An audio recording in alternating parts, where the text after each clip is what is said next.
When police knocked on the door of room 216 at St. Augustine's Super 8 Motel September 20th, they say the 3 men inside had only been there a few hours.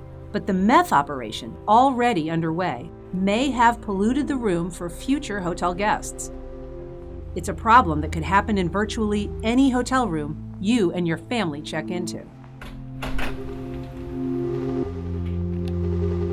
So, first for you, we hired an independent meth cleanup company to thoroughly test local apartments and hotel rooms, including room 216. While wearing protective hazmat gear, our meth lab tech, Danny Wheeler, gathered wipe samples from the walls, ceilings, and air conditioning units. The rooms looked clean. No telltale signs at all. If I was to walk in to say, hey, is this a meth lab? I would probably walk out and say, no, But the wipe samples of room 216 came back hot. In other words, the chemical residue from that meth-making operation exceeded cleanup standards in 14 of the 22 states that have regulations. The ones that were meth labs should not have been occupied. That just confuses me a little. I was taught that they're shut down until they are decontaminated.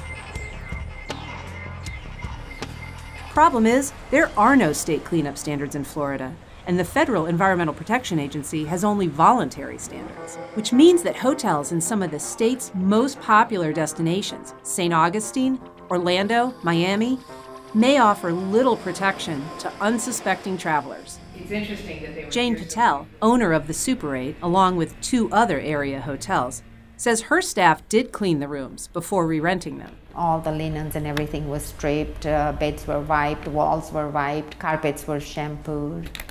But just cleaning a space doesn't remove all pollutants. Meth is made by distilling common over-the-counter drugs with highly reactive and toxic chemicals. The process creates 6 pounds of hazardous waste for every pound of the drug made, and the vapors contaminate everything. Carpets, furniture, drywall. The contamination has been known to cause a range of health effects, from breathing problems and migraines to liver damage, even cancer. To have a meth lab and then clean it up and vacuum the floor and then occupy it is, if it was a meth lab, well, that vacuum cleaner you use to vacuum the floor, now you cross-contaminated how many rooms? Because you use that same vacuum cleaner to clean room 10, room 9, room 8, room 7. You see what I'm saying? It's a growing problem for hotels and motels, which are easy targets for transient drug operations. The Homestead Suites Hotel in Bay Meadows was busted last March. Last year, it was a Scottish Inn in St. Augustine. And in just a 3-month period in Jacksonville this summer, police broke up meth operations at 3 separate Motel 6 locations. When we tried to rent the room at the Motel 6 on Youngerman Circle in Orange Park to test it, we were told it was unavailable. But there are no state laws to keep a motel owner from renting the room within hours of a bust. That was the case with room 216 at the Super 8, a motel that draws a lot of its business from the nearby outlet malls. When we arrived to check in, 12 days after police discovered the meth lab, we snapped this picture of the room before its scheduled maid service. Clearly, it had been in use, and it was rented to us just an hour later.